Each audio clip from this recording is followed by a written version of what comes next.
everyone, Soccer Bro is back with another YouTube video for you guys.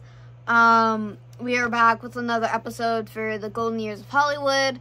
The last episode we did, I covered the life of Jimmy Durante. And if you haven't seen that episode, go watch it. Especially if you're a fan of his. I'm a big fan of him, so hence why I chose him for the first episode. We're going to be covering other people from the early years of Hollywood. That's why I call it the Golden Years, because Hollywood isn't the same as old Hollywood. And I'm not the only person that actually likes older movies and everything else, because it just hits so much differently. It could be nostalgic, but like, I just like it because I like the dynamic of the older movies, especially like the old mystery ones. They just hit so much differently. Especially with like the time period set in them is just way more interesting. That's just me. But if you guys prefer more modern stuff and everything else, that's your preference. But everybody's different, you know. So this episode is on Thelma Todd, which I think I did not say yet, so I'm saying it now.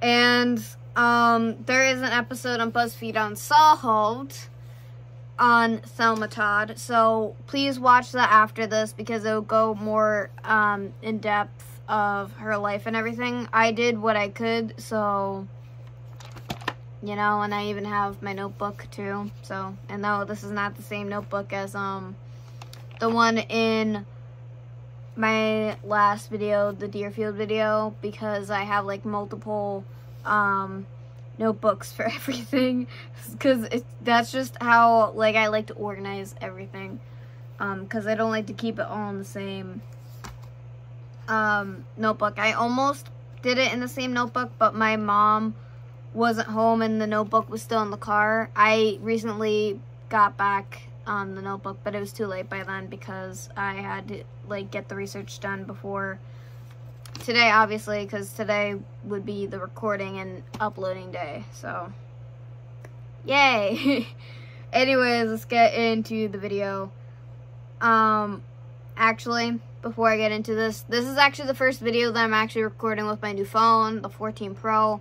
If you guys haven't seen my video from last week, which was basically me showing you guys the phone, I got a new one, so the quality's a bit better than my older phone, especially with like this weird ass lighting. So yeah, so if it still comes out gross when it goes up, it's probably just because like the lighting down here, but when I'm looking at the camera and seeing me record, it looks like 10 times better than it used to. Because the light is just different, I guess. I don't know. It's probably because like I'm recording in this spot versus the other spot that I do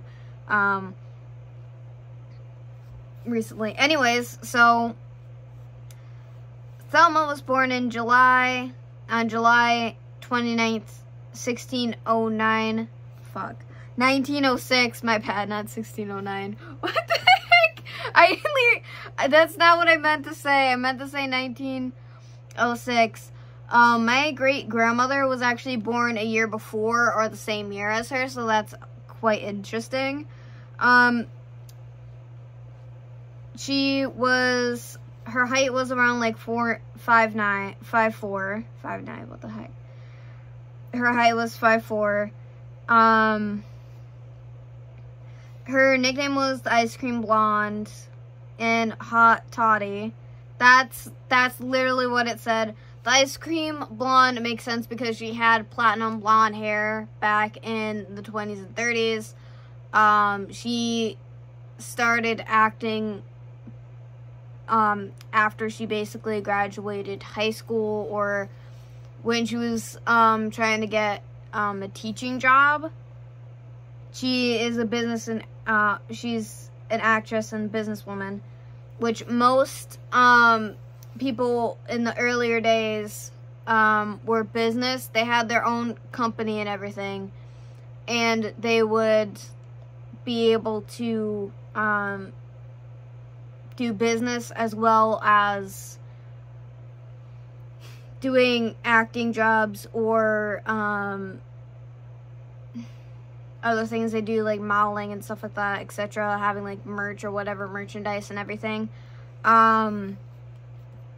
So, which it was different back then than it is now, because they had like their own industries. It's not the same as how they do it nowadays, honestly. That's what I'm trying to say.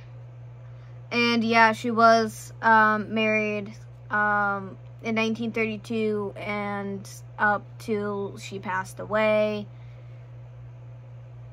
Her husband's name was Pat. She starred in 120 films and shorts between 1926 and 1935. She was more focused in silent films and talkies, and if you don't know what a talkie is, that's when the movies were started to be like scripted and they actually had sound when they were recording, versus the silent films was like they had like a soundtrack in them but nobody talked or anything. So it was kind of like, and it was more comedy depending on what silent film you're watching technically, but most of the time it was like comedy shorts. And she is a comedian actress, so it kind of fits that. She also was a model as well. She was remembered for her comedic roles, which means that she was a comedian a lot of the time, which was obvious. She did co-star with the amazing man himself, Jimmy Durante, in Speak Easily. You can, if you have a smart TV, sorry, if you have a smart TV, and if you have Tubi as a streaming thing on your TV, it's Speakeasy is on there. I actually started watching it. Me and my mom were watching it, and I was getting clips of Jimmy Durante scenes. We didn't watch it long enough for her to come in. It's like an hour and 20 minutes for that movie, which is surprising because a lot of movies back in the day weren't as long, or they were 10 times longer than they are now. It depends on the movie and what they were doing for like the story and everything, but it's really fun. It's really funny even before Thelma even got on screen. But if you want to watch that specific movie, it's on there. Jimmy's in it, and he plays James, and James is actually his real name. If you haven't seen the episode that I did on Jimmy, so his real name is James for his first name. His last name is obviously his real last name.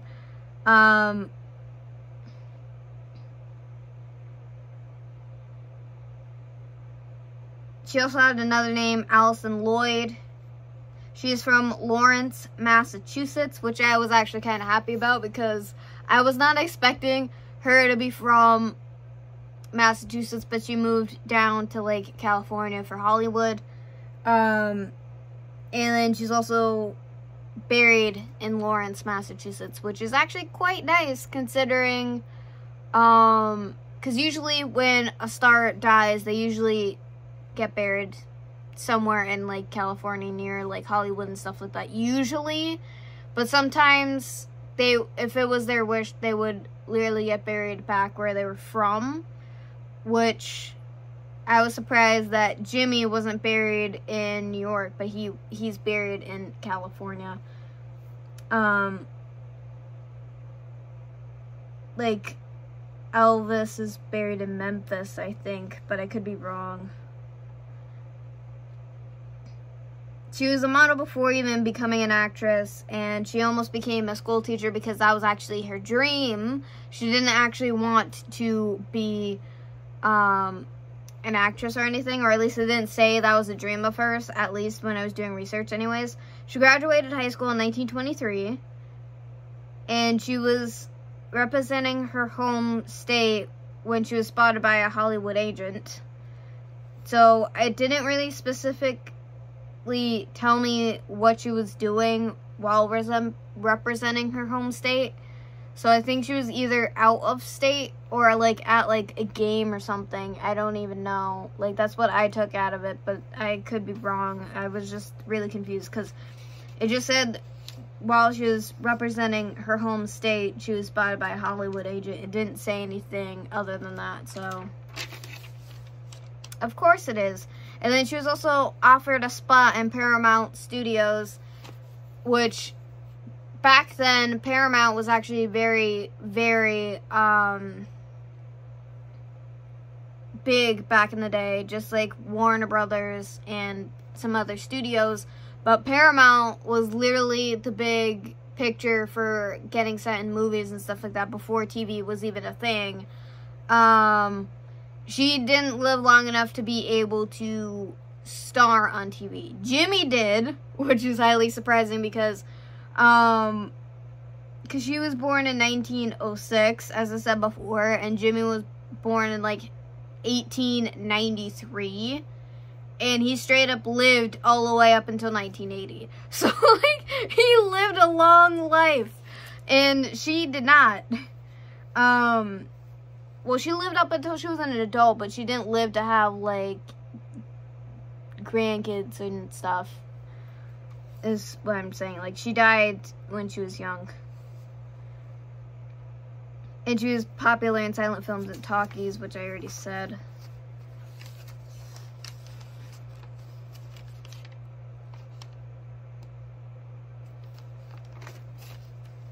I have to go back because most of my facts are all over the place. She passed away December 16th, 1935 in Los Angeles. I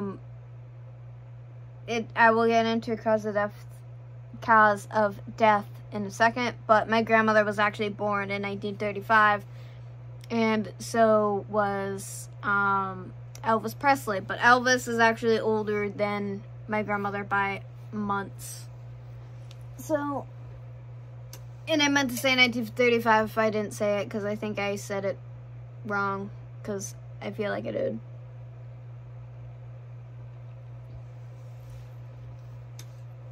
Because sometimes I read something and then I say something totally different than what I actually wrote down.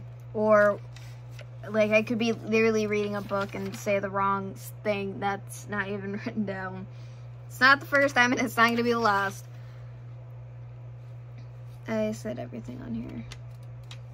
She also starred with a couple other actors and actresses in Speakeasy as well. So, they're also very important. So then, what page was it on?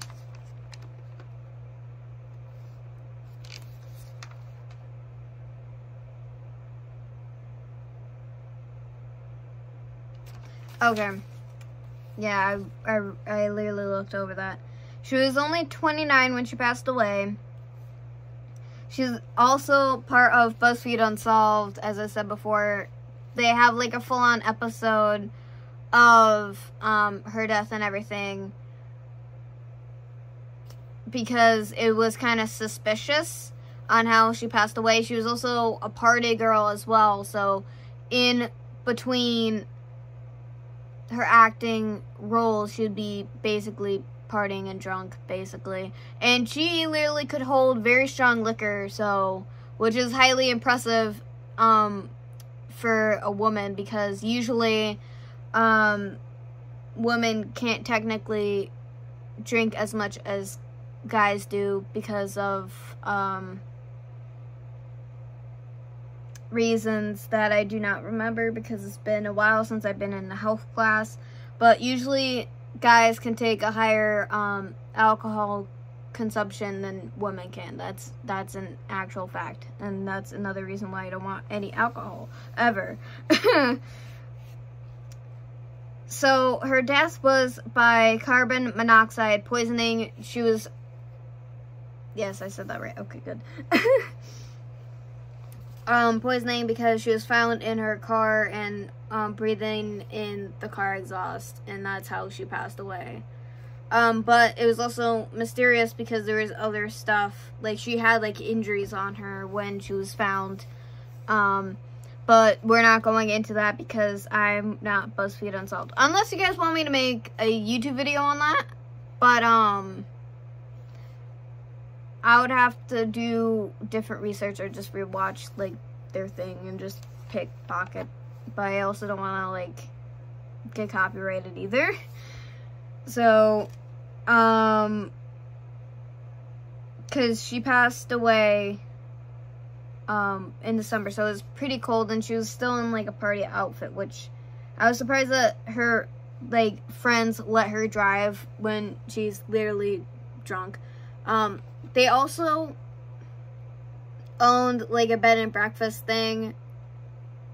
She owned it with like her husband and somebody else. Like, it was her and 2 other people. I don't remember who it was. I think it was her husband. I don't know.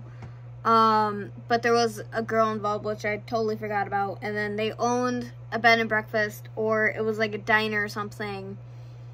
And whenever she wasn't doing films or anything, they would be there and doing everything. And they also lived in that same building. And they found her in the garage, face down on her steering wheel, dead on December 16th of 1935. So that's pretty sad. I didn't really get much on that because I didn't think that that was that important, and I didn't remember like she had that when I was doing the research until like after, so that sucks. But yeah, again, if you guys want to learn more about Thelma Todd, I do suggest you guys watch the BuzzFeed Unsolved episode because there's way more facts about her. Then she also did multiple movies in 1929. She also did multiple movies in 1932, and in 1932 was the film that she did with Jimmy Durante and the other actors and actresses that I don't remember because they're just not as big as like Jimmy and Thelma was, and I'm not surprised that they actually got to do a movie together because I haven't seen any scenes with them together yet because I haven't fully watched the movie fully. So it's just, I'm just so excited to see those two be together because having 2 comedians work together is like the perfect thing. Because like Jimmy performed with Frank Sinatra. I'm sorry, Frank Sinatra. He also, which Frank Sinatra actually adored Jimmy Durante. And most of people my age do not know who the heck he is, but it's just not Frank Sinatra. Everybody knows who Frank Sinatra. I can't say his name. I'm just gonna call him Frank S. That's what I'm gonna do. It's easier. He also worked with Desi Arnaz, who was married to Lucille Ball. He also worked with Lucille Ball too, which I'm not surprised. I can't wait to see them work together. I gotta find that. But anyways, he worked with a lot of people who worked in the comedy industry in early Hollywood. So it's just nice to see. And he did work with Thelma Todd, so I can't wait to see those two together. I actually, for the thumbnail, is basically them from that movie. It's from the movie Speakeasy. That's what I'm going to be using as the thumbnail. And if I'm not going to use it as the thumbnail, I'll probably just use it on my Instagram post so you guys know that this video is up. But, what else was I going to say? She also did multiple movies up until she passed away. And again, she did like 120 films on record. And it didn't say that she didn't have any that were unfinished. As example, like Marilyn didn't have a couple movies finished before she passed away in the 60s. I think it was 1962 she passed away. I don't really remember, so I could be getting that wrong too, but Thelma Todd is highly remembered, and I was surprised that most people that I know didn't really know who she was, because I literally asked my mom if she knew anything about Thelma Todd, and she's like, who the heck is that? And I'm like, how do you not know?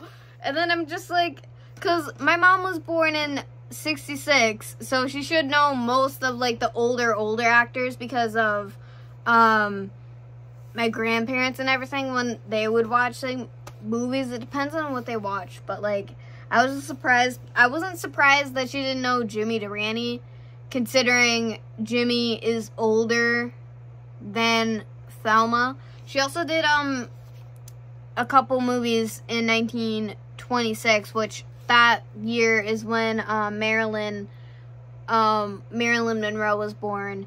And I love the fact that I, like, know a lot of dates when people are born, and I just make the connections like this. And it's just, she also worked in Paramount Studios, which Elvis also worked in Paramount Studios. He did a lot of movies, but most of his movies that he's done are usually just based on, like, love stories. They're still nice to watch, but also the plot makes no sense technically other than, like, the love plot part, but everything else that's going on in the movies that he did just basically didn't really make any sense because there's really, like, no context in it. They're not bad, but it's just like there's not much story.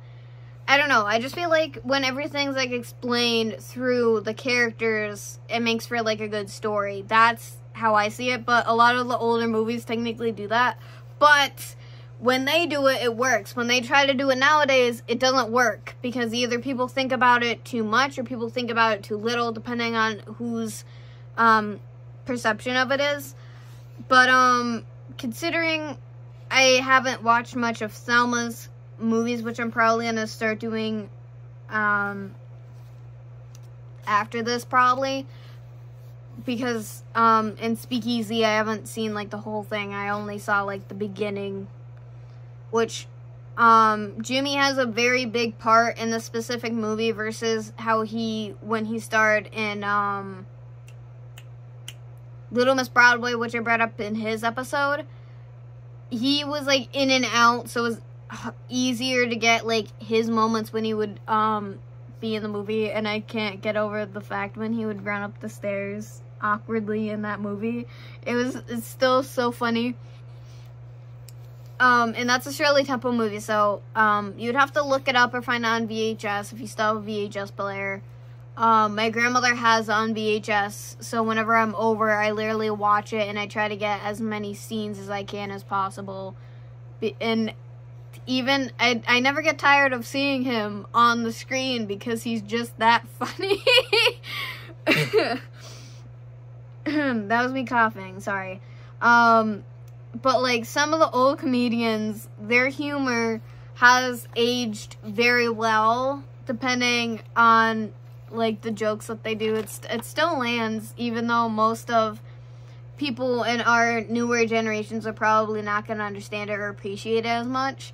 But it's just nice to, like, live in the old days sometimes.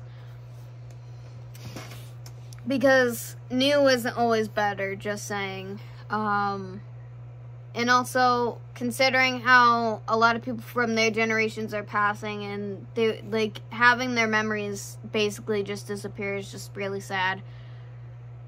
But it's nice to look on what, like, our families in the past generations enjoyed when it was their time versus ours. And then it's also nice for them to experience things in our era and see how they like or appreciate it, which is, some are different, take it in different than others, but it's like I'm not the only one in my family who really likes the old movies, the old actresses and actors, or old cars, as this technically kind of goes with it, or likes historical things. My sister used to be obsessed with Marilyn Monroe.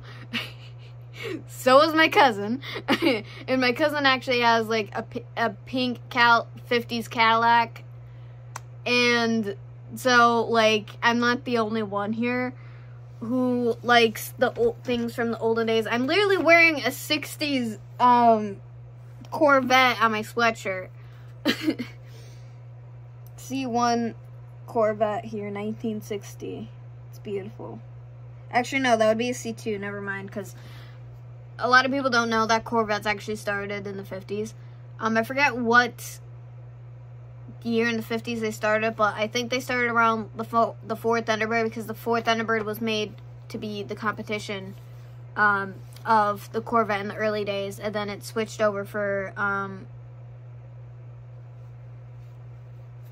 the competitor to be something else. I don't really remember who the heck is going against Corvette nowadays. But the Thunderbird hasn't stayed around that well. But this is not about cars. Anyways. So yeah, I hope you guys enjoyed this episode. I'll try to make another one, but next time I'll have you guys choose the actor or actress you guys want me to cover next time. I am definitely planning on going after Elvis Presley. Definitely. Elvis is gonna get an episode. Marilyn's gonna get an episode. Literally. And I do adore Marilyn too. I do listen to some of the songs that she made, and I also like hearing her singing voice. She actually wasn't that bad of a singer, except when she says, except I just don't like when she sings Happy Birthday to the president in the 60s. I just don't like how she sings it, but she's not a bad singer though. It's like, I don't know. But she was a very fashion icon of the 50s and early 60s until she passed away. Elvis was also a fashion icon too. Some people still straight up dress like Elvis, which I can't blame them. Cause nobody can beat Elvis, honestly. And it'll also cover who are not as known as Elvis and Marilyn Monroe, just like Selma and Jimmy Durante, which I already just basically done. So that's the end of the video, guys. I hope you guys enjoyed this video. Please like, comment, subscribe, hit the bell button if you didn't do that already, so you can get notified when my newer videos come up. Excuse me. It's because of my soda.